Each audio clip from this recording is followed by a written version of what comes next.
The United States, Donald J. Trump. And I'm proud to be an American, where at least I know I'm free. And I won't forget the men who died, who gave that right to me. And I gladly stand up next to you and defend her still today. 'Cause there ain't no doubt I love this land. God bless the USA. Thank you very much. I do love that song, but we got to get to business. I love that song, but I want to thank you all. You're special, special people. And I want to just say that, I announced I was coming over here, and I said, I love those Republicans, and I meant it. I said, except for maybe a couple I don't love. But the people in this room, I don't know if those couple are here. I don't know. I don't care if they're here or not. But we love you, and you've done an amazing job. You love the country. You're doing what's right for the country. And I want to wish everybody a Happy New Year, the most successful House Republican majority in decades. And we did it with not a big majority, right? This was not a big majority, but it's a unified majority, and it's people that know what it takes to make America great again. So together we had 12 months of unprecedented success in 2025, and now we're going to make history and break records with the epic midterm victory that we're going to pull off. It just doesn't seem to happen for people that win the presidency. It's an amazing phenomenon. You win the presidency, and we sure as hell are having a successful presidency, I will say that. But even if it's a successful presidency, there's been nothing like what we're doing. We had a very good day 2 days ago, too. But even if it's successful, they don't win. I don't know what it is. There's something psychological, like you vote against. You can win by a lot. We won every swing state. We won the popular vote by millions. We won everything. But they say that when you win the presidency, you lose the midterm. So you're all brilliant people. Most of you are in this business longer than me. That makes me smarter than you, because look where I am, right? No, it doesn't. But I wish you could explain to me what the hell's going on with the mind of the public, because we have the right policy. They don't. They have horrible policy. They do stick together. They're violent. They're vicious. They're vicious people, and they stick together like glue. They don't have a couple of the people that we have. A couple of people, not too many. Really very few. And that's why I want to just say that before we go any further, I want to express our tremendous sorrow at the loss of a great member, a great, great, great member, Congressman Doug LaMalfa, who passed away yesterday, as you probably have heard. And he was the leader of the Western Caucus, a fierce champion on California water issues. He was great on water. He wanted to release the water, he'd scream at him. And a true defender of American children. He was a defender of everybody. And our hearts go out to his wife, Jill, and his entire family. He voted with me 100% of the time.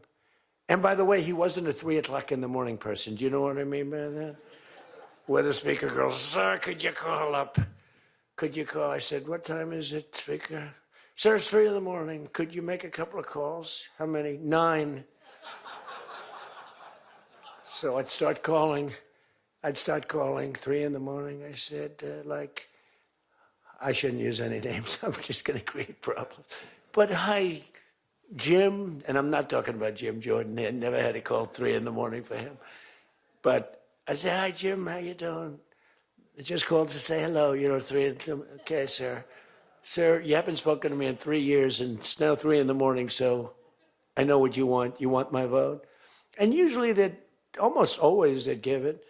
But they wanted to be called. And with Doug, I never had a call. He was with us right from the beginning. I love those guys. I must say I probably love them the best, the guys that I don't have to call. They know we're doing the right thing. I have a couple that are going to be with us all the way, but they just want the call. They want love. They need love. They're more insecure than most of you. It's true. No, most of you are secure people. They're all laughing. No, most of you are secure people. I had a couple say, look, I could have Trump call me all the time. I just have to break his ass a little bit. And he'll be calling. But I appreciate those. We actually had a little party. We opened up a beautiful section of the White House in the Rose Garden, and we had a party for all of those people that I never speak to and vote for me. And, you know, I spoke to Doug, but I didn't speak to him about, never had a problem. And I was really saddened by his passing and was thinking about not even doing the speech in his honor.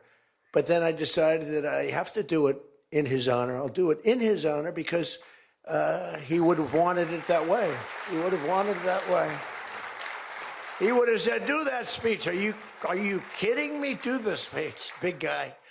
But he was a fantastic person. Man, that was a quick one. I don't know quite yet what happened, but boy, it's a tough one. He was just with us. He was our friend, all of us, every one of us.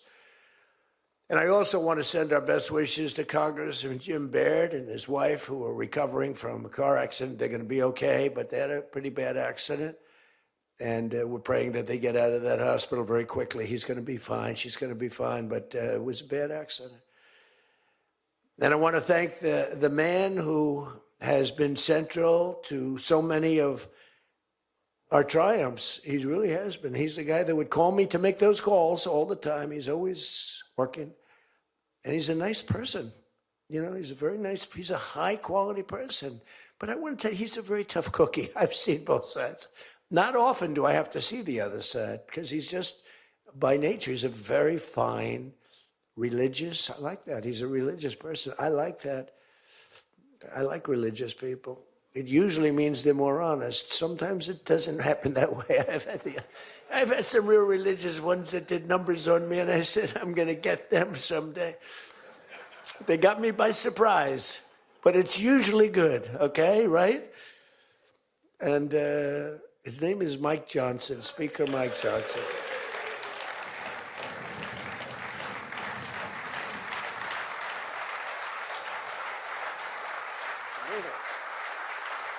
He has my complete and total endorsement. Stand up, Speaker. So, you know, but it is true. A lot of times they'll say, I wish Mike were tougher. He's tough. He's tough as anybody in the room, actually. But can't be tough when you have a majority of 3. And now, sadly, a little bit less than that. A little bit less than that, maybe.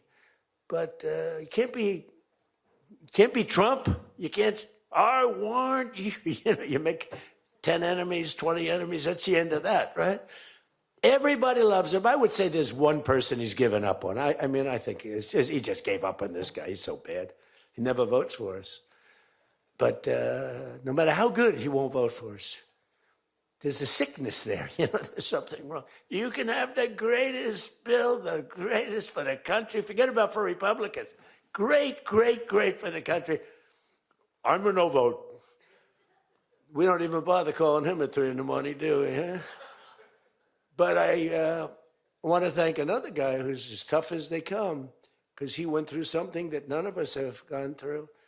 I went through a little shot, but I get that throbbing feeling every once in a while. But what he went through was incredible. And that Steve Scalise, he got hit hard. Where's Steve? Steve.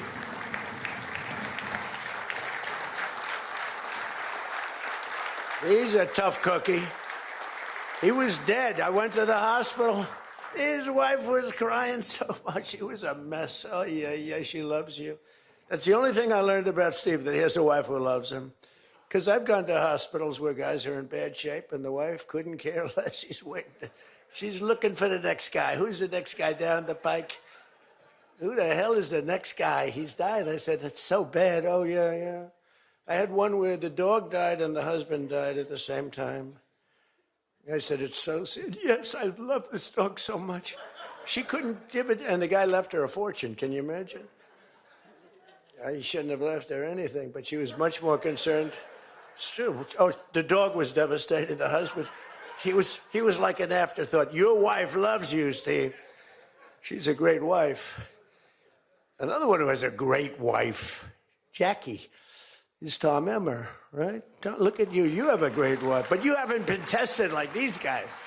You haven't. We don't want to test her, right? She's incredible. Strong, beautiful, great person. She's a great person. She actually liked me at the beginning when we were having little fights. We weren't even having fights. We just didn't know each other. We didn't know each other. And I heard he said something negative about me. He was sort of right about the subject, but you're not supposed to say ever, even though you're right. But Jackie was saying, I'm telling you, he's a great guy. He's good. He's going to be a great president, blah, blah, blah. She was fighting for me. And now I love this guy. He's great. Jackie's right about, she was right about both of us, I think, right? But Tom has been incredible. He's incredible at what he does. And he's a great team player. Your conference chair, Lisa McLean, is so strong and powerful and beautiful. Thank you, Lisa. Thank you. Thank you. And I think their broadcast, you know, we said we don't care if the press comes or not. So when I say that, that means they're there. They're broadcasting all this, and I'm letting my feelings out because it's true. I feel that way about so many people in the room. I could say it about many of the people in the room. Some I don't know as well, but many of the people in the room. They're incredible people. You're incredible what you're doing. We also have another one, Richard Hudson, chairman, NRCC. Richard's always in there. Always with a smile. No matter what's happening, Richard. He always has a smile. He's just a positive guy, smart and positive. Thank you, Richard. Really appreciate it. You do a great job. Republican Policy Committee Chairman, Kevin Hearn. Kevin, where are you, Kevin? Thank you, Kevin. Thank you. Did a great job. Every one of you got to be proud of yourselves. And basically the entire House Republican Conference. It's been really amazing what you've done. And we're going to give you some ammunition today. I said, I'd love to make a speech. The Speaker asked me, would you make a speech? I said, sure. You think Biden would do that? Would you make a speech? What? First of all, people wouldn't ask him to make a speech because it never worked out well, right? Could never find the exits. You finish, look, stare here, stare there, stare here. You could jump off the front if you had to. No matter what he did, he got himself into trouble. So basically, they didn't ask him to, but if he did, it wouldn't be good. But it's good with me because, you know, we have so much ammunition. We have ammunition. The problem is the fake news. That's why I like being on. I'd much rather do live television than do non-live because, like, when they say, as an example in my speech, peacefully and patriotically to the Capitol, peacefully and patriotically. Do you know that the Unselect Committee didn't report it, that I said those words? Do you know that the news never reported the words walk or march peacefully and patriotically to the Capitol? Do you know they never reported it? It's a scandal. The Unselect Committee never reported that. They never reported that Nancy Pelosi was offered 10,000 soldiers, National Guard soldiers, whatever you want. No, I don't want them. And the mayor. The mayors were in writing. She was more honorable about it. But Nancy got caught when her daughter did a documentary. She's a documentariess. And she has her mother saying, it's my fault. I should have taken the soldiers or something. I saw that in the documentary. I said, whoa, this was a major story. Has she spoken to her daughter since that, you know? But they just, you know, they are vicious people, even on the attack. And it was an amazing military feat that took place yesterday. Think of it. An amazing military. The people are saying, well, thank you.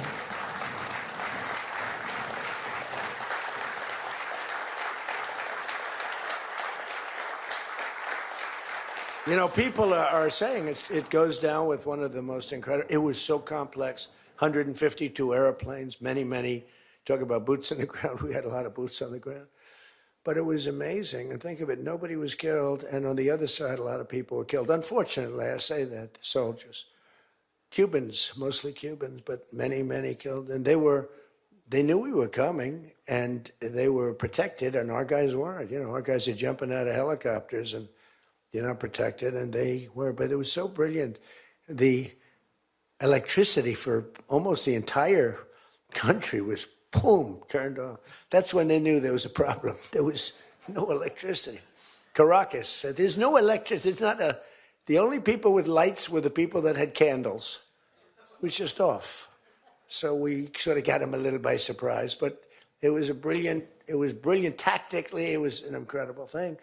But I watched where Schumer, he's such a bad guy. I mean, I've known the guy for a long time, and he's such a bad guy.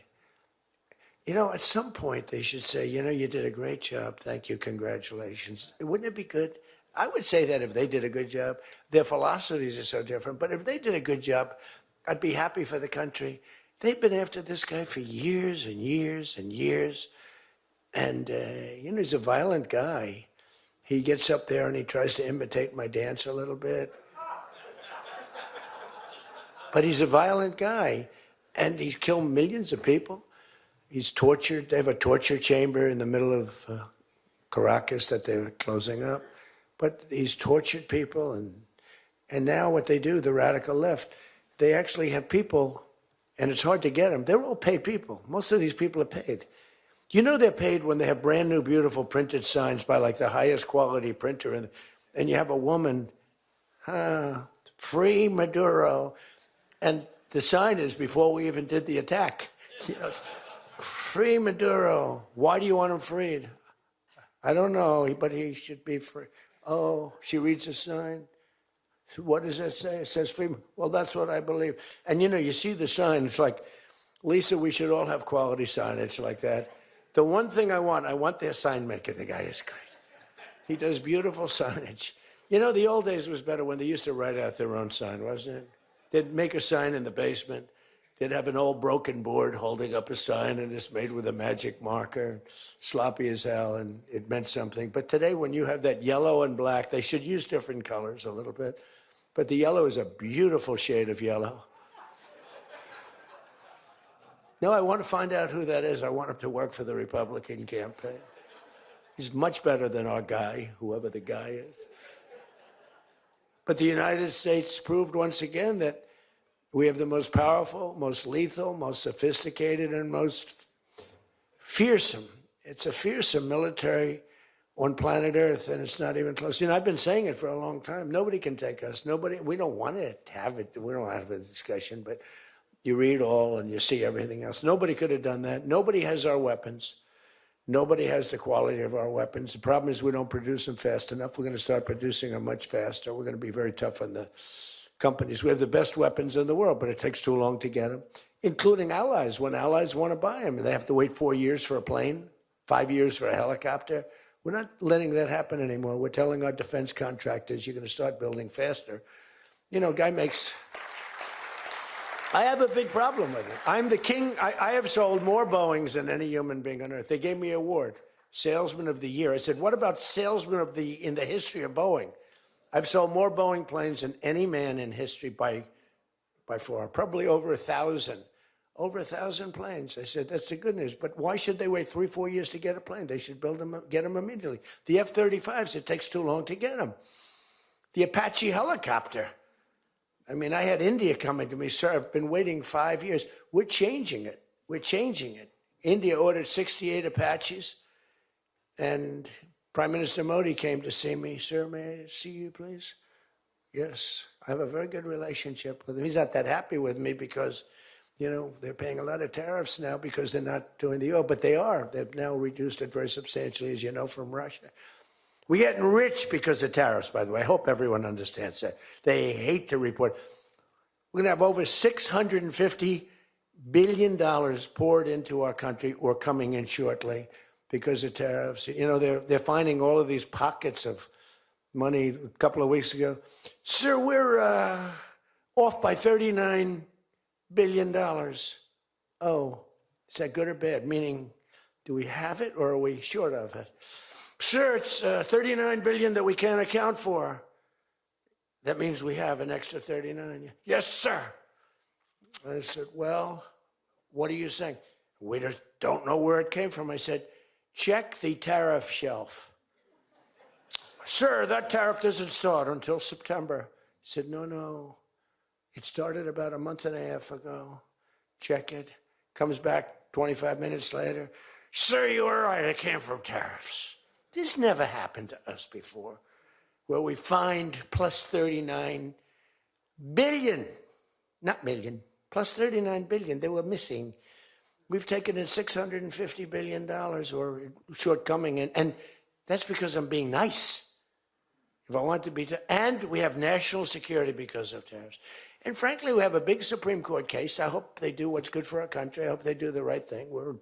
The president has to be able to wheel and deal with tariffs. Now, if you have the right president, it's good. You have the wrong president, if you have the wrong president, nothing's good. Tariffs are the least of your problems. We found that out for 4 years. We had the worst president, did the worst job. They had the worst policy. We have to even run against these people. Now, I won't say cancel the election. They should cancel the election because the fake news will say, he wants the elections canceled. He's a dictator. They always call me a dictator. Nobody's worse than Obama and the people that surrounded Biden. Not Biden. I don't think it was Biden. He didn't know what the hell was going on, okay? The election was rigged. He had no idea what happened. He still doesn't. The auto pen. And by the way, you ought to make a big deal out of the auto pen. The auto pen was your president, because most of the things were signed by auto pen. And you're not allowed to do that. I signed very little. Now I just sign everything because it's just so crazy. But like I had the other day, we elevated a general to 4 stars. I think you should sign that. That's a big deal. A general did a great job, was elevated to 4 stars. And I had the gentleman, and I signed it in front of him, held it up. You got to sign that. You can't give it to an auto pen. And you can always tell an auto pen. One thing, it has 2 little tiny dots. You know that? 2 little dots. You know what that's from? 2 pins. They go bing, bing. They're wonderful things. But you got to sign it. And the law is you have to sign it. If somebody's, telling the auto pen person, he has to be authorized by the president of the United States. Well, he wasn't. The guy barely knew the president. How many times did you speak to the president, right? He said 2. And they just spoke about the weather. It was like this. But he was never authorized to sign. And I think 95% of the things were signed by auto pen. You can tell because the auto pen is a nice, clean signature, and his signature's a mess. The only thing he signed was, which is nice, was Hunter's pardon. That's the only thing that we can find that he signed. Most of it he didn't sign. So somebody's sending papers to sign, and he wasn't the president. First of all, the election was rigged. You ought to have voter ID. You ought to insist on it. You ought to insist on it. Can you imagine? In California, they not only don't have voter ID, but if an official at the voting booths, which they don't have, by the way, because it's all mail, if an official, a voting official, even asks somebody for voter ID, sir, would like to see your identification. Do you come from our country? They put him in jail for tampering with the election. Okay? We got to straighten this out before it gets too crazy. California is more corrupt than any place. California is more corrupt than Minnesota. And I won Minnesota. Well, Tom's going, I think so. Well, it's close. It can't be proportionately, probably nothing's more corrupt, right? We got to win something. Yeah, right. He says you got to win. I'll tell you what, I did great there 3 times. I was surprised 3 times. Those elections are corrupt. They got you 1 time, too.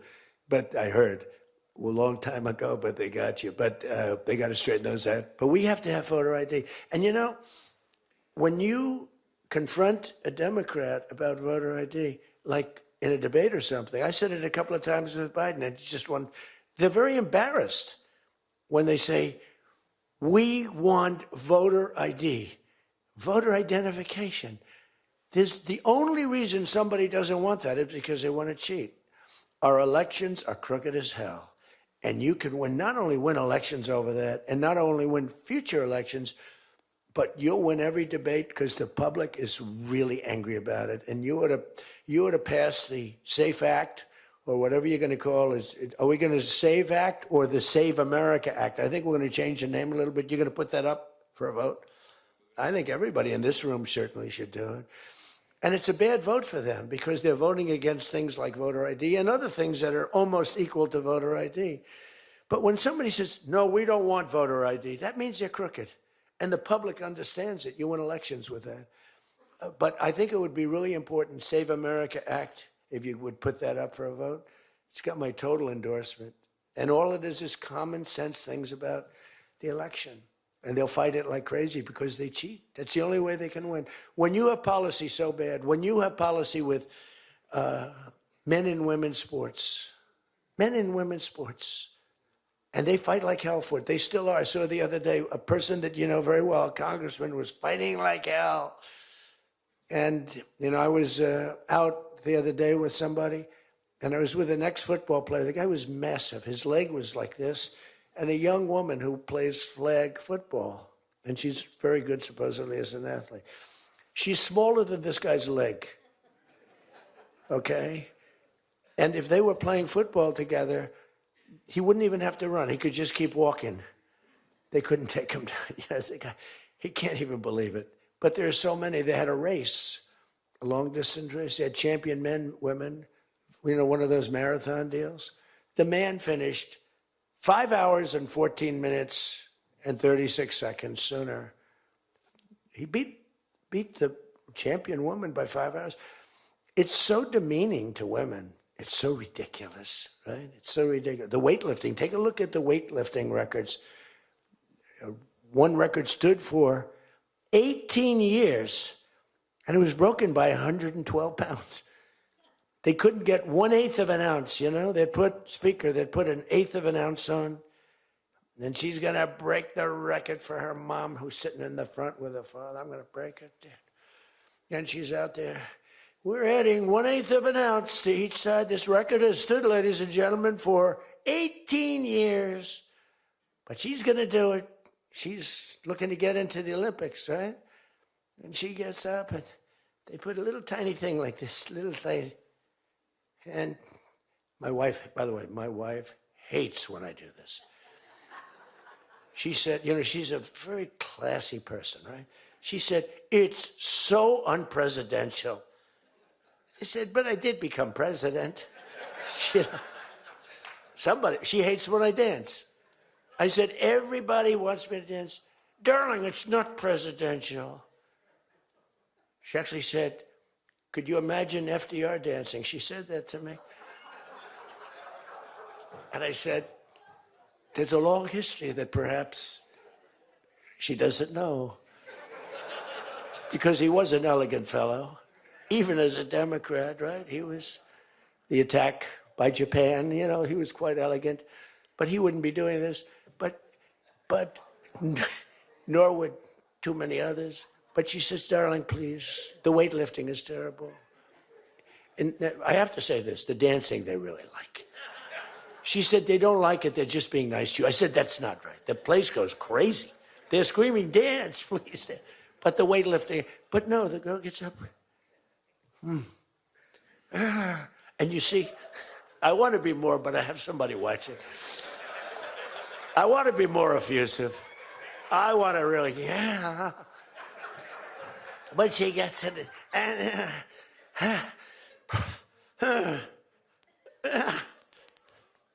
drops the thing, walks off the stage crying. Her mother's crying, her father's crying. Guy gets up. He said, have you lifted before? A little bit. And he walks up, bing. He could have gone ding, ding, ding, ding. I think it was 112 pounds, right? It's crazy. Or the beautiful boxer, they have boxing now, and that they have a young gentleman who transitioned, who's a very good boxer, but he wanted to be a woman, which is, you know, to each his own. Because I want to be very liberal when it comes to these subjects. I'm trying to get that vote. It's not an easy vote to get. It's very tough for me to get it. But he transitioned, and he transitioned, and the girl was a champion boxer from Italy, remember? She got up first round, He hit her, boom, with a left. A left, for those, everybody here knows about, but a left, Lisa knows better than anybody, but a left is defense. He goes, boom. She's like, oh my, she walked to the corner, remember? She didn't go down, but she did everything else. But she said, I've never been hit like that before. I don't want to go out again. You can do it. You can do it. Bang. She walked off. She said, he happened to win the gold medal, that young woman. He won the gold medal. There were two transition people. They both won gold medals. The whole thing is ridiculous. You have policy on your side. They don't have policy on your side. Right? You have policy.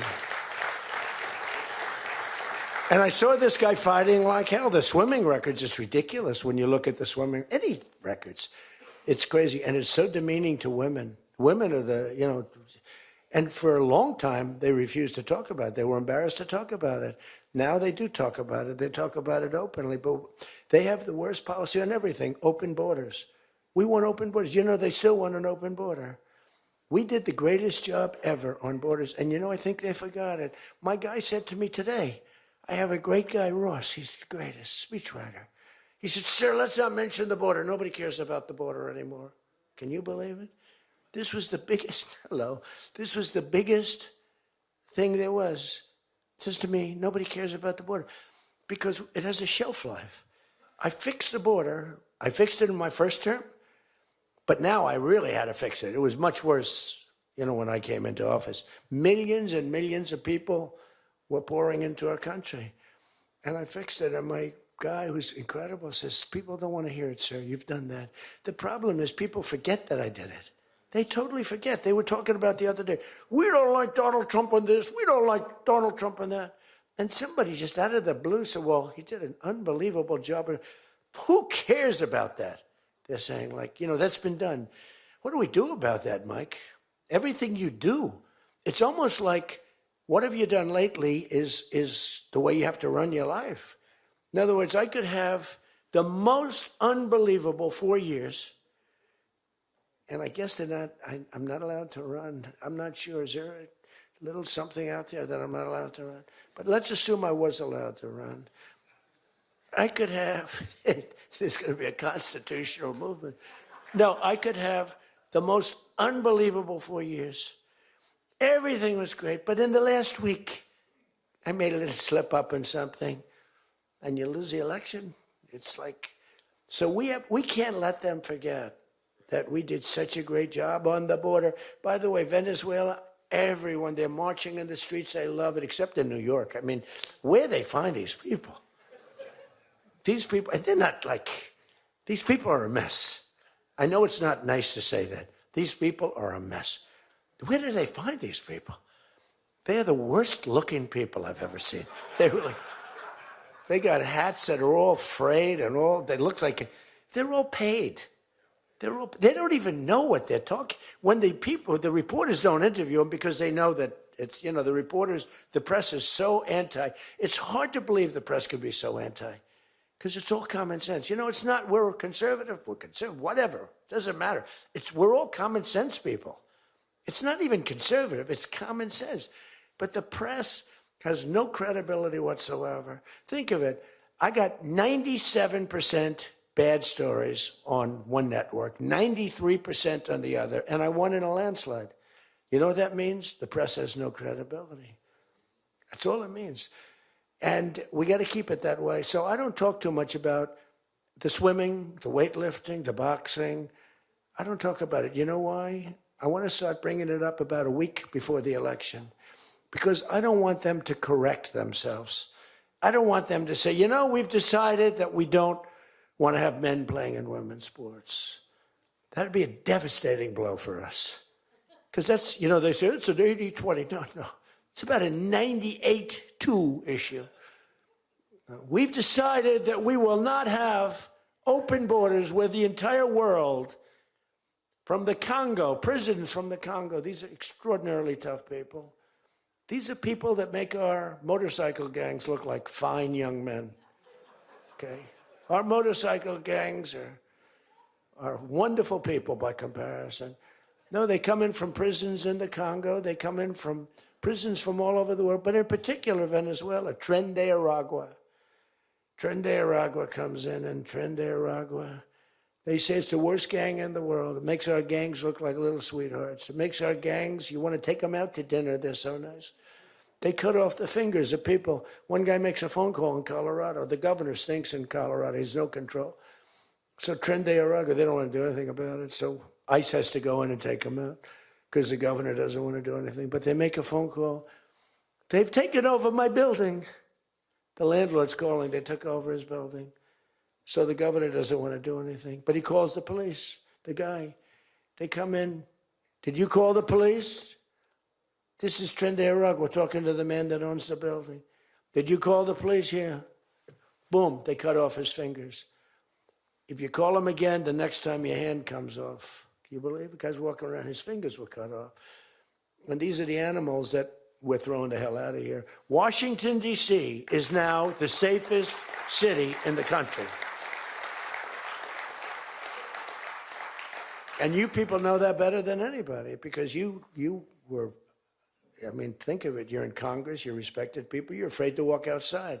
Washington, D.C. Now, we had a terror attack 4 weeks ago, and one person's looking down from heaven, and the other one is actually recuperating and going to make it, I think, but really badly hurt, really badly hurt. Most positive mother I've ever, no, my son's going to be fine, sir. The mother was telling me that the night of the attack, I went just like I went to you. I spoke to this incredible woman. Sir, everyone's praying for my son. He's going to be fine. The doctors thought she was, just hoping against hope. There was no chance. And 2 weeks ago, he got up and started walking around. It's amazing, actually. So maybe some really bad, it looks like he could be okay. He's going to have pretty bad after effects. But that was a terrorist attack on people that are doing a great job. And it could have been anywhere. But we haven't had a murder. We would have, on average, 2 murders a week in Washington. I don't even like talking about it. Two murders a week in Washington, D.C. We haven't had one in 7 months. People can walk out now. You can walk down with your wife down to the restaurants, which are booming, by the way. I mean, if you go back to before I got in, and we did a pretty good job 4 years ago, but it was never this, in my first term. So when we were during the first term, we were pretty good, but it wasn't like that big of an issue. It became a big issue because people were being mugged all over the place. We had a couple of people working in the White House that were killed. We had one guy waiting for his wife in a car. They said, "Get out of your car." He said, "Well, I'm waiting for my wife." They blew his head off. The wife is walking up to the car. Animals. And then they get angry when I say, "They're animals." Nancy Pelosi, "They're not animals, they're human beings." No, they're not. This is another thing. That's a 98-2 issue also. No, they're animals, and we've taken them out. We've took out over 2,000 people, brought them back to their countries from where they came, or they're in prison now in Washington. Because it's not just like, you have to take the bad ones out. 2%, 3% of the population causes 90% of the crime. Think of it. 2% of the population in Washington, D.C. causes 90% of the crime. So when you get rid of the 2%, we took out over 2,000 people, got them out of the country or in prison. Some were so bad that we didn't want to send them back to their countries because they'll come back in, even though it's hard now, but they're pretty smart. They're sick, but they're smart. But you're now living in one of the safest cities in the country. It's a great thing. You can walk to the restaurants. Restaurants are booming. New restaurants are open. They were all closing. You wouldn't have had a restaurant. And I don't know about you, but to me, those soldiers standing there look so good. I'm not going to feel safe walking down the street without them. I don't think you would either. Even though, we took out so many criminals, I just feel better. To me, they're beautiful. I look at these soldiers, and you feel safe. You feel safe. I don't think if we took them out, even if the crime wasn't much, it would definitely be more. We did a great job in Chicago. They don't want to talk about it. We, against all this slob of a governor, this stupid slob, the family threw him out of the business. He was a dope, and the Pritzker family. But they threw him out of the business. And the mayor, he's a low IQ person. extremely low IQ. We should give everybody, like, these competency tests, right? The cognitive, they call it cognitive. You know, I'm the only president that went for cognitive. I think every president and vice president should be forced to take cognitive exams, mental tests, like, are they intelligent? Wouldn't it be nice? Do you think Walz could pass a cognitive test, as an example? Do you think Kamala could? I don't think Gavin could. He's got a good line of crap, but other than that, he couldn't pass. I mean, here's a guy who didn't want to have water coming down from the Pacific Northwest. Why? You know, they have a little tiny fish, this big, it's a little tiny fish. Not doing well. You know why? No water. They're sending water. It's too much. It's killing the fish, so they cut it off. And then they have 25,000 houses burned down. They don't know why. No, I think, I believe in it. I'm the only one that took a cognitive test. I do, it's the worst. If I don't do a medical exam, because I've had times where I went longer, because I'm busy. If I don't do a medical exam, they say, Trump's not doing an exam. There must be something wrong with him. If I do the exam, they say, why did he do this? Why did he do this part of an exam? He did too much. There's something wrong with him.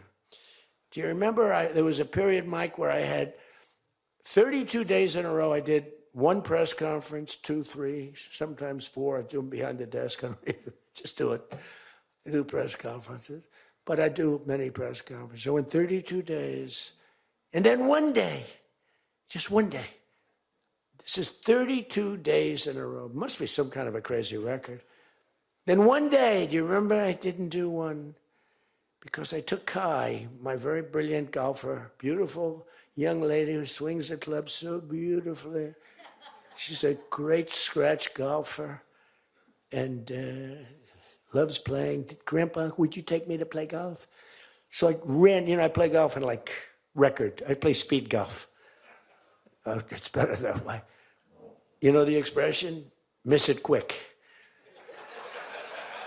No, I play speed golf. But I'm a good golfer. Everybody knows. Anybody that I've beaten in this group.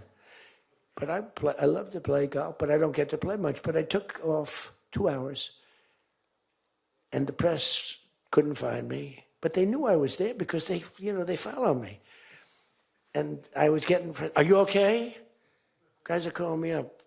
Some of the guys in this room. Sir, are you okay? Yeah, what's the problem?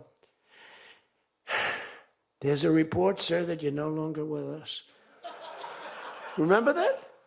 No. The report was that I don't want to use the D word. It's such a horrible word. Dead. I don't like. There's a report, sir, that you're no longer with us. I said, well, I just hit a 280-yard drive. This isn't bad. And, it's one of the, and it took me a couple of weeks to get that one straightened out. The new one is they did a report in the fake news New York Times where I worked this day from early in the morning till late in the evening, but we don't give out a full schedule. It's like who the hell wants to give out a schedule to these people? But it's all work. And this, in particular, this day was brutal. I never got to leave the seat.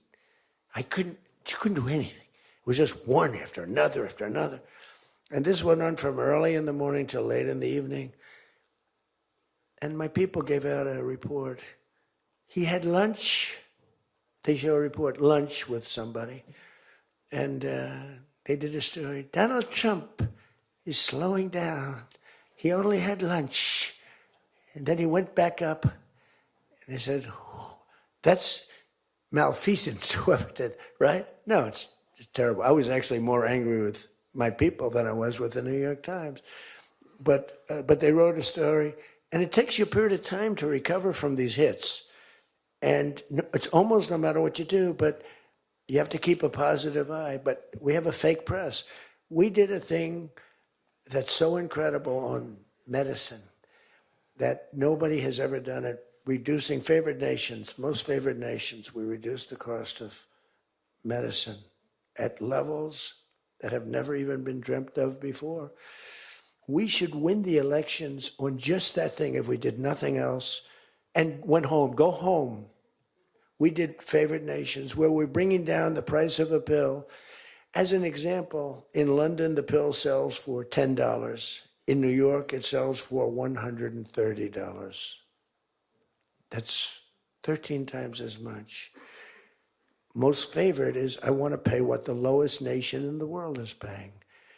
Everybody knew about it, but nobody had the guts or the stamina to do it, or the respect from other nations, but I do. And then you also had to get the drug companies. The drug companies were not easy, but they were much easier compared to the other nations. So the other nations used to tell the drug companies, we're not going to pay more. You kept it for years, the same price. Everything, we just kept going up, up, up. And finally, I had the drug companies, and I said, listen, fellas, you can't do this. Can't do it anymore. I'm not going to let it. We're going to do it, and you're not going to do it. And I did things to them that were brutal, but I really found out it was the nations that were so tough. So when France was told that the pill will go from $10 to $30, it's a big increase, right? But it's not really.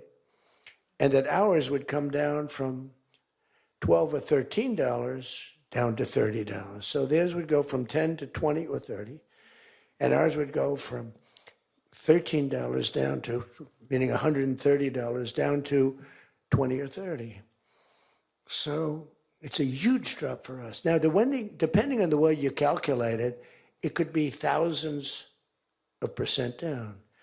It could also be 90% and 80%. You know, there's two ways of calculating. I don't know if you know. They said Donald Trump exaggerated. Now, there are two ways of calculating it. But calculate it at 80, 90%. But the other way is more accurate, like 900%, because that's what it really is. But there are two ways, but use to be generous, 90%. There hasn't been a reduction in 28 years, except for the 1 year where I got it down 1/4%, and I had a news conference. I was so proud of myself. The drug prices, prescription drugs, are going to be down by thousands of points, thousands. On that one item, you should win this election. The New York Times barely wrote about it. The other papers barely wrote about it. Nobody even knows that the drug prices. Now, people will say, you don't mind if I don't read this crazy teleprompter, do you? Because, do you mind? Because I have, it's called standard. But these things are so important because you guys got to get elected. Because if you don't get elected, we have a country that's going to go to hell. So we can't play games. Ladies and gentlemen, the sun will rise tomorrow, and when it rises, we don't need this bullshit. We need to talk about favored nations. And your numbers are coming down at levels that nobody's ever seen. We inherited high prices. We inherited a mess. We inherited the greatest inflation in history. And you know what was knocking it down? The bad economy that we inherited. We inherited bad. We now have the hottest economy in the history of our country. We have $18 trillion being invested in the United States. You have, every one of you have car plants, AI plants, plants of all different types. Because of tariffs. I hope we get the good ruling from the Supreme Court. I only hope we do, because it's given us tremendous national security. So let me just finish up, because I weave. I love to weave. If you ever weave and don't come back to the point, then that's a problem. Then you say, but when you weave and you go here and boom, boom, boom, always coming back, then you're in good shape. But what's happening is, by doing what I did, we're getting numbers that are so low. But what did I do to the countries? I said, France, your health care for prescription drugs is going to go up triple. It's going from $10 a pill, just as an example. I called it the fat drug. You could say the fat drug, Ozempic. Ozempic is $80 in London, and it's $1,300 in New York, the fat drug. A friend of mine called me up. He said, what the hell is going on? A very rich guy, but I said, the fat drug doesn't work on you. Why are you even taking it? The drug has failed miserably, but he's a very loud, boisterous. He's not a bad guy, not a great guy. Smart as hell. But he's a very rich guy. This drug, he could have paid millions for it. It wouldn't have mattered. But he said, in London, I'm paying $80. In New York, I'm paying like many times more than that. What the hell is that? That's because of what's happened. Because the nations held us back. So the drug companies, I had made a deal with them. You're going to do it? They said, whatever the nations agreed to. The nations were a bigger problem than the drug companies. So I said, you tell me they'll never agree, sir. I said, 100% they will. 100%. They said, sir, the smartest guy, Eli Lilly, Merck, Pfizer, all genius. They're all making numbers you wouldn't believe. Defense contractors are making more. That's why I'm going to say, you're making $45 million a year and you can't produce a frickin' helicopter for 7 years? We're going to talk to them about that. But I said to the France, I called up, as an example, France, just as an example, I like him, he's a nice guy. Emmanuel, you know Emmanuel Macron? I love the French accent. Emmanuel. They said, listen, you're going to have to raise your prices a little bit because we're paying 14 times more than you. That's a lot, right? We're paying numbers. In other words, we're making up for all of this deficit. No, Donald, I will not be able to. Mr. President, please excuse me. Most of the people call me Mr. President, except for people that don't respect me, they call me Donald, which are probably a lot of them too. But they said, no. Putin calls me Mr. President. She calls me Mr. President. Emmanuel goes, no.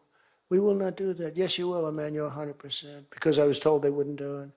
And this is, you can take Emmanuel and add up Hans, you can add up Ludwig, you can add every name in the book. It's all the same. The answer is no. We're not going to double our drug prices. Not for you or anybody else. I said, yes, you are, 100%. We are not going to do it. No, you don't understand. 100%. You're going to do it and you're going to like it. They go, I don't understand. I've told you 5 times, why do you keep saying you're going to do it? Because I'm always right about, Trump is right about everything, right? I said, Trump is right about it. I have been right about everything. Got to keep it going. Is there wood up here? Hold it. I always like to, just in case. Trump was right about everything. And I said, so you're going to do it, Emmanuel? No, I'm not. I said, okay, here's the story, Emmanuel. If on Monday you haven't agreed to every single thing that we want, I'm putting a 25% tariff on everything coming out of France, including your wines, your champagnes, and everything else. No, you cannot do that. I said, I can do that, and I will do that. Even for national security, I'll do that, but this is for medical security, and 100%. Now, let me explain. The tariff I'm imposing on you is 42 times more expensive than what I'm asking for you in return. So you can either have a 25% tariff added onto you, like I did with China on fentanyl. I put a 20% penalty tax on China, and it's drying up because the tax is far more than they make with fentanyl. But with the other nations, I said, you're going to do it. And you know what he said? You can't do that to me. I said, yes, I can. Don't worry about it. It's not going to be that bad. You just have to explain it to your people, your 39 million people, that, by the way, don't vote by mail. They vote on paper ballots. They tried voting by mail, and there was fraud all over the country. We're the only country that votes by mail, essentially. You know that, right? You know, Speaker, that's another thing. We're the only country that's stupid enough to vote by mail. Even Jimmy Carter's commission said, don't do it. But just to finish so that you won't say he wanders. Emmanuel said to me, Donald, you have a deal. I would love to increase my prescription drug prices by 200% or whatever. I would love to do it. It'd be such an honor. Whatever you want, Donald, please. Don't tell the population. Please, Donald, I beg you. Every country said the same thing. No, no, no, we will not do this. Some were strong, some were very nice, some were rude. But they all said one thing, no, we won't.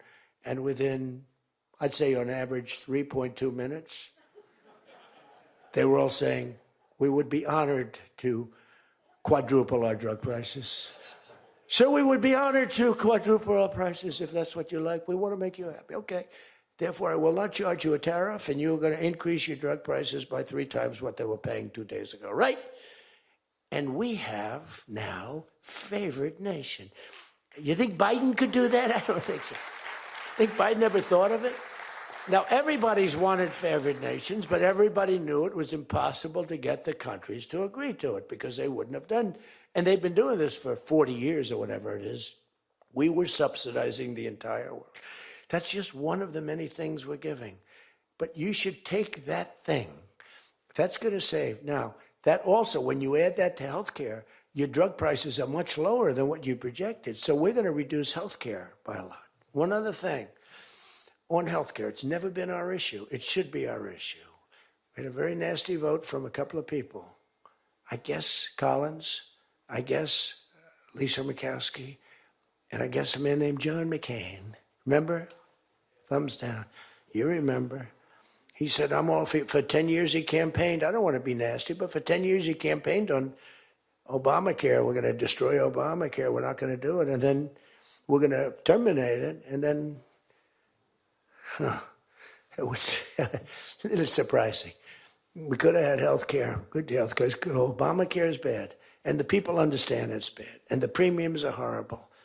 But one thing I've learned a lot about healthcare. I found healthcare sort of like not of tremendous interest, but it was very important.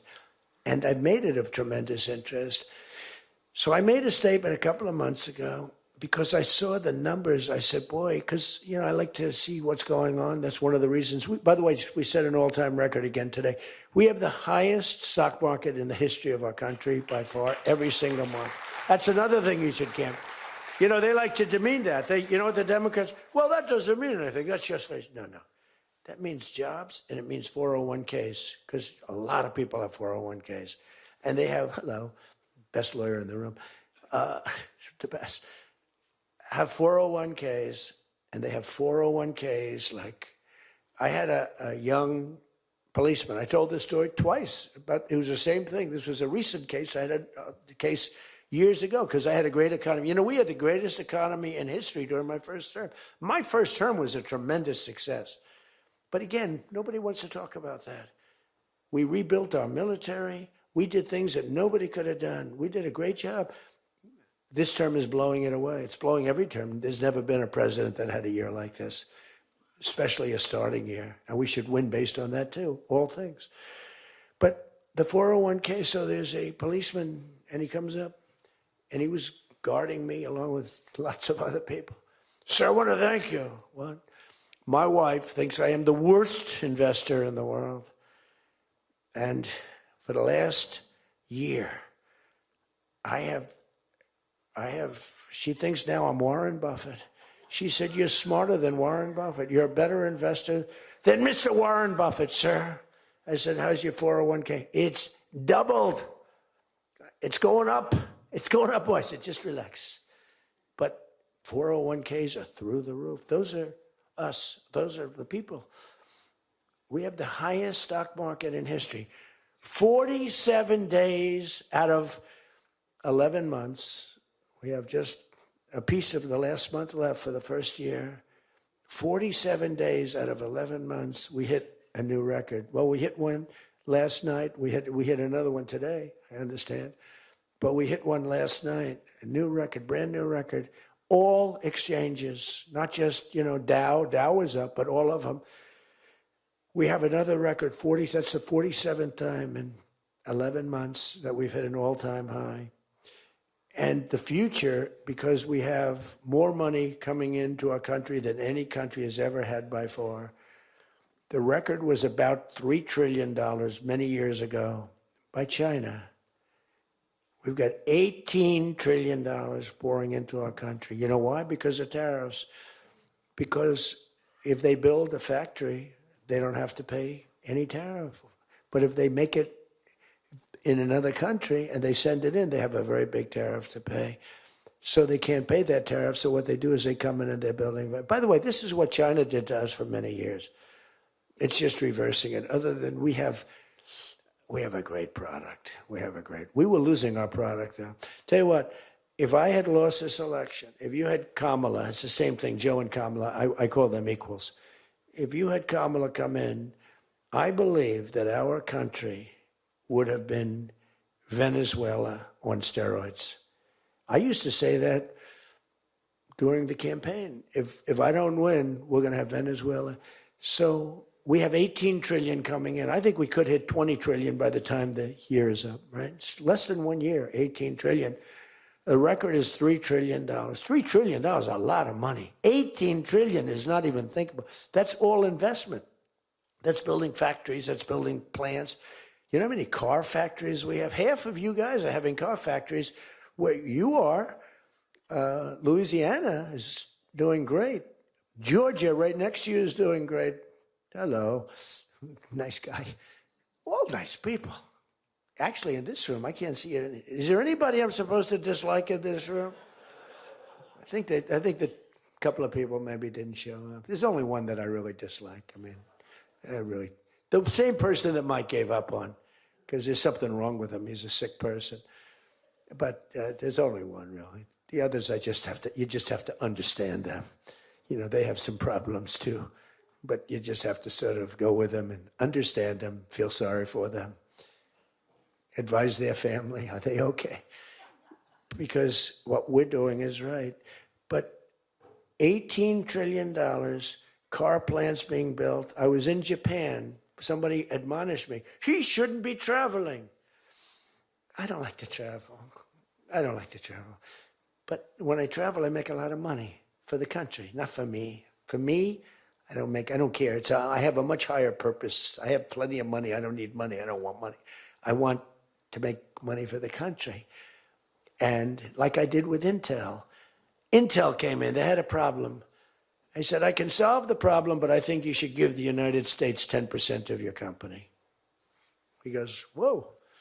I said, yeah, I think I can help you with the problem, but you got to give the United States, not me.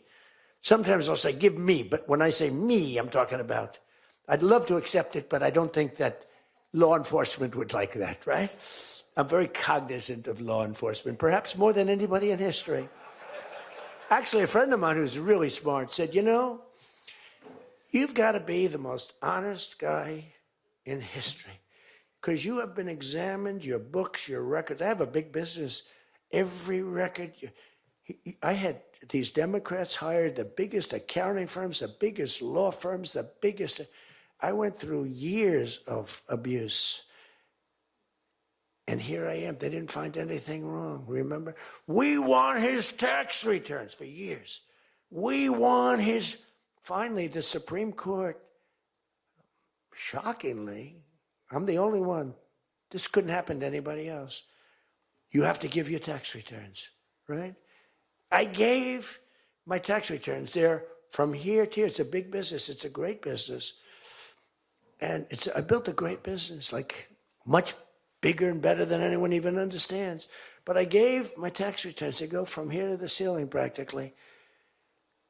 They got them. Headline, Trump to give tax returns. Supreme Court ruled I had to give my tax return. Can you believe it? Everyone said, you're not supposed to do that. And by fighting, they think you're trying to hide something. You know, naturally. I gave my tax returns. That's the last we ever heard.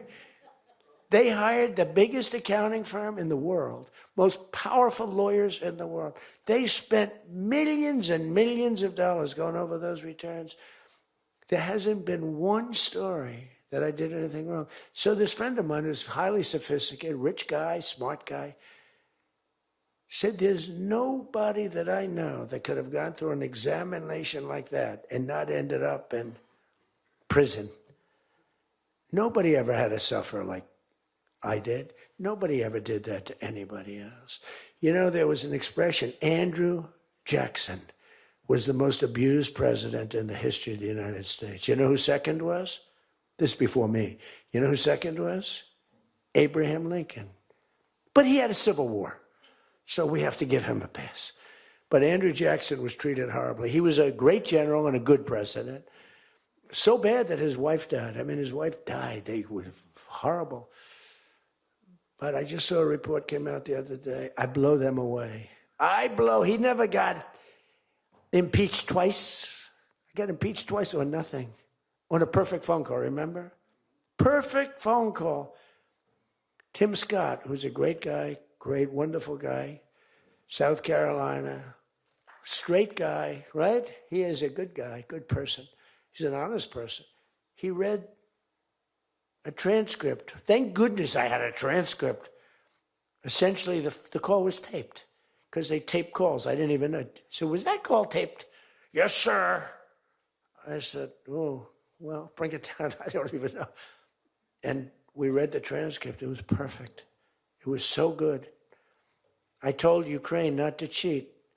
And if you see any cheating, report it to the Attorney General of the United States. That was my call. They said, he was trying to intimidate. All I said is, don't cheat. And we have a signed agreement that Ukraine can't cheat. You know that. It's the only country we have actually signed. They violated the agreement many times, I would tell. You'll find out. I was right about that too. But nobody's gotten cheated. But this guy said to me, for you to have escaped. But the one thing, and I'll just end it, because Jim Jordan back there, world champion wrestler, 128-1. Whatever happened to the one guy? The Russian. He lost to, how dare you lose to a Russian? Do you know the more impressive record for Jim? Because I'm a big sports person. I love sports. Jim went to high school. As in high school, he was considered like the top wrestler. But he was undefeated in high school. Now, what that means is that as a freshman, he was beating seniors. Is that true? Were you actually undefeated? Seriously, were you undefeated in high school? That means as a freshman, he had to beat seniors, Steve. Nobody could, because there's such a difference between a freshman and a senior. To me, that's more impressive than anything. But I'm also impressed with his fight. Now we have to close the deal, Jim. We got to close the deal. Close that deal. So, I respect. I saw Jim, and the first time I met Jim, I looked at him, and I said, tough-looking guy. But I noticed the ears, they were a little rough. They were a little bit of a rough. Some people would say a little cauliflower on that ear. They said, Jim, have you wrestled before? Yes, I did. Where? Was it Ohio State? Something like, he was an All-American at Ohio State. I said, yeah, I could sort of tell. I look at the ears and I can sort of tell. But have you had plastic surgery on your ears, Jim, now? Because they look better now than they did the first time. They've healed over the years. They've healed. Actually, now you're wrestling with probably much tougher people, the radical left lunatics, right? But anyway, so I just want to leave it by this. I want to say that you are great people. We have all of the policy. We have wonderful, just stay together. We got a few people that make life very difficult. They don't have that. I used to say they don't have a Mitt Romney in their midst. I mean, Mitt Romney was very difficult. You know, he was almost like, for them, he was on the Senate side.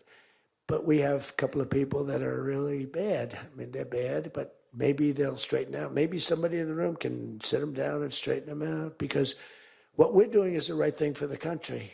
We're not Republican or Democrat. We're doing the right thing for the country. If you look at what we're trying to solve the healthcare problem. We're trying to get better healthcare at a lower price. I mean, that's a good thing, right? And the one thing I learned, and just in concluding, and I said it like a month and a half ago, and it was the number one thing in the country. Even the fake news covered it. They tried to put a negative spin on it, of course. I said, I read a story about insurance companies making a fortune. A fortune. Their stocks were up 1,700%. Who invested recently in a stock that's up 17?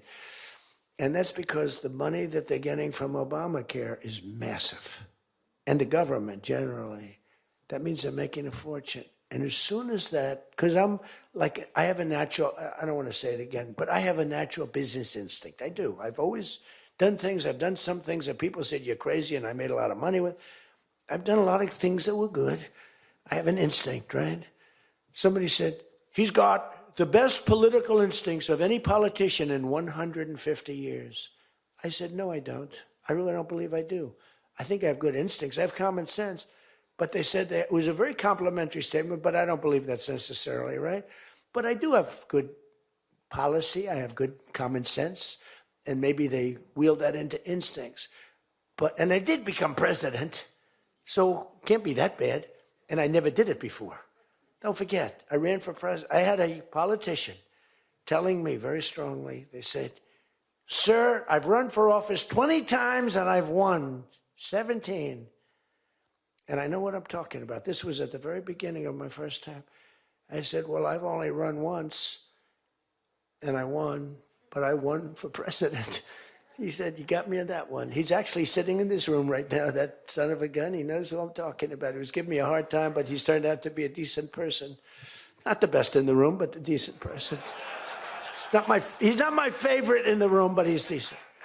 But we have one thing that's really strong. Uh-oh, it's a fake news. Pulitzer Prize, right, Doug? Pulitzer Prize. He got one for the bullet. He had the bullet, but he got how many Pulitzer Prizes? 3 Pulitzer Prizes, and all talented guys. These are great guys. I don't like the people back there as well. These are the ones that take the pictures. Make me look thin for a change, Doug. You're making me look a little bit heavy. I'm not happy about it. But one thing I did see and find out in the last 2 months, when you tell the people that we want the money to be paid to the people so the people can buy their own health insurance and health care, it's like, and I just said it, and I said it because I read a story on the front page of a certain paper that I don't even mention because it's so stupid paper, it's so bad, it's gone so far off the Wall Street Journal, I don't mention it. I refuse to tell you that it's the Wall Street Journal. They've lost their way. This is not the Wall Street Journal of old. But I read a story on the Wall Street Journal, and it said that the insurance companies are making so much money. They weren't demeaning them or anything, and I guess as an investor, you're happy. When I read that, I said, wait a minute, they're making that kind of money, and they're making it because of stupid politicians, I hate to say, that we allow them to make it. If you guys can get in a room, because, we don't have that as one of our issues. It's the only thing they have. They're lousy at it. They came up with Obamacare. We tried to fight it. We almost had it won, but we didn't get 3 votes. We should have gotten them. But here's, you want to turn this thing, you work on favored nations, you work on borders, you work on all of the things that we talked about, but now you take the healthcare issue away from them, and they want to fight it. You know why? They're all owned by the insurance companies, and they cannot fight it successfully. There's nothing they can do. That's like almost the voter ID thing. When they try and fight, I watched a guy trying to explain why we shouldn't have voter ID the other day, and the guy was a fool. He looked like an idiot. This is the same kind of an issue. Let the money go in the healthcare account or however you do it. Let the money go directly to the people. Now, you have to be a little flexible on Hyde. You know that. You got to be a little flexible. You got to work something. You got to use ingenuity. You got to work. We're all big fans of everything, but you got to be flexible. You have to have flexibility. I came out with a statement. Let the money go not to the big fat cats in the insurance companies that made 1,700% over the last short period of time. Let the money go directly to the people where they can buy their own health care. And I'm not sure that I've ever said anything that was more impactful. I say a lot of things and have a lot of good ideas. And this was an idea that, the whole world went crazy. The whole country went crazy. The world went crazy with envy. If you can somehow do that, Mr. Speaker, Tom, all of you, Steve, if you can do that, you're going to have, this is going to be your issue. And the other thing is fertilization. They're trying to hit us on fertilization. They were dead on fertilization when I got a call from a very wonderful young senator from Alabama saying they had just lost a case. And the case, I've never been met with such scorn. Friends of hers were just going crazy. And I said, explain the issue to me. And it was on IVF, the fertilization. A judge ruled against and said all fertilization places have to be closed down, like immediately. It would have been a disaster. And fortunately, I picked it up, and we owned the issue. But now I understand they're trying to make a case on fertilization. You can't let them do that. Very important issue. All of these issues are very important issues. But you can own healthcare. Figure it out. Let the money go directly to the people. It goes in a healthcare account. There are numerous things you can do, but you have to let no money for the insurance companies. I'm going to meet with the insurance companies. I said, I'm going to meet with them because I met with the prescription drug companies. And that's when I found out what was going on with the fact that we were paying 10 and 13 and 14 times more money than Europe and other places. I learned that at the meeting. Now I'm going to meet with them in a few days. I'm meeting with them all, 14 companies. I'm meeting with them all. I'm also meeting with oil companies. Let's go. You know what that's about. We've got a lot of oil to drill, which is going to bring down oil prices even further. But if you can come up with health care, remember this, where the money goes to the people, you have just owned, they can't fight it. They're owned by the insurance companies.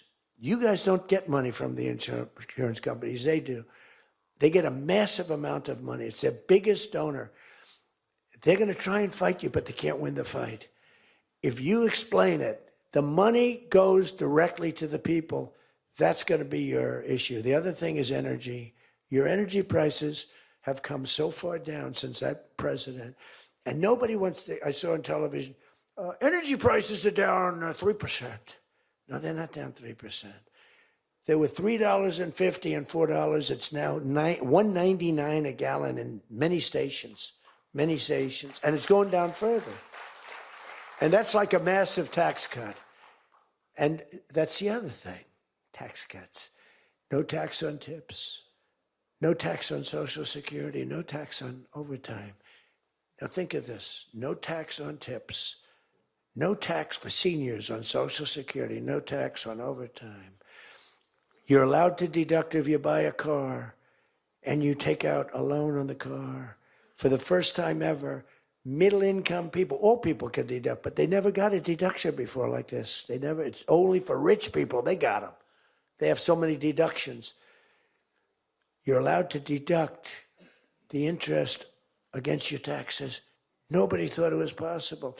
It's going to be phenomenal for the car companies, but it's even more phenomenal for the people. It's like getting it's like paying half for the car.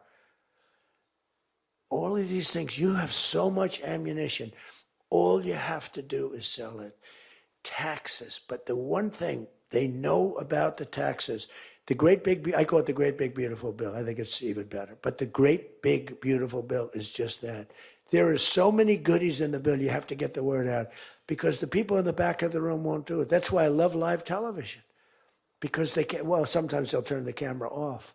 But they're embarrassed when they do that. If we're going too strong and doing too well, if the lights go off, you know you're doing well. If the lights are on, you got yourself a problem, okay? I see that little red light. That light goes on. If that light, that's bad, isn't it? If that light goes off, you know that you're doing a good job because you're fighting the Democrats and you're fighting the fake news. And it's amazing that they can be so stupid. And they don't have credibility anymore, and you can beat them. I mean, it's the old thing that, never fight the news, but you have no choice because it's almost like they become radicalized. But you are fighting the news, but you can beat them. That's why I'm standing here. I mean, I had Kamala. I was beating Joe by 30 points.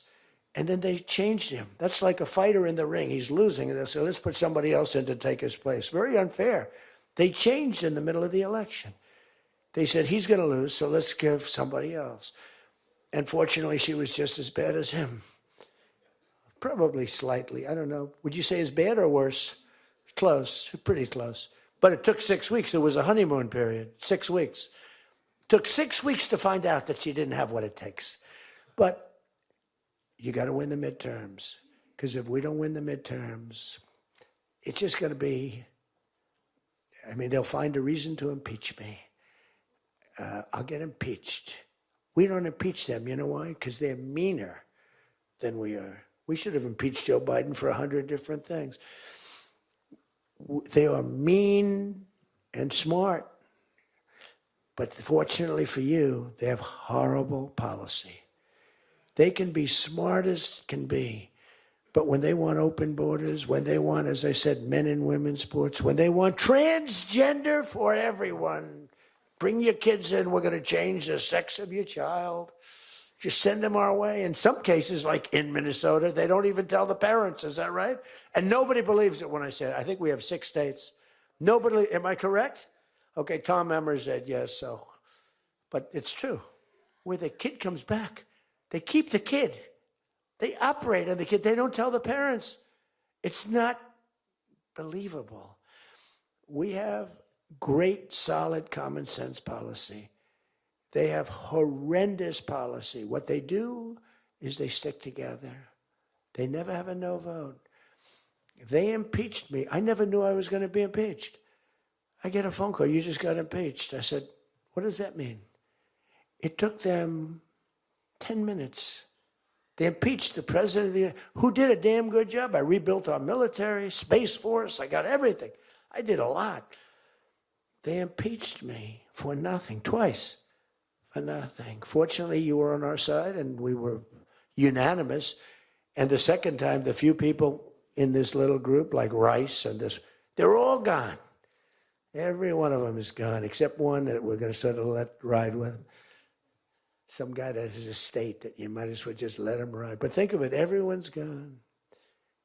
Everyone's gone. It makes me feel so good. I don't want to feel vicious, but I'm so happy that everyone.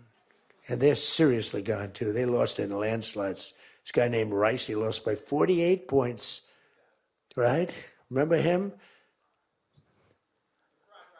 Oh, no, there he is. What a job you did, Mr. Fry. Congressman Fry. I looked around for somebody. It's true, this was a good choice. We've made some bad choices, too, because you have to do it. I said, who the hell can run against this guy, Rice? It was a Trump plus 40 district. They had riots around his house that night. You know, he voted, I vote to impeach. And that night they had riots. So they said, who the hell? Just give me somebody. A warm body. And then, no, it has to be a living, breathing person. And then if I could get a genius, it would be good. And we got a guy who is so good. He's been, I think, are you happy with him?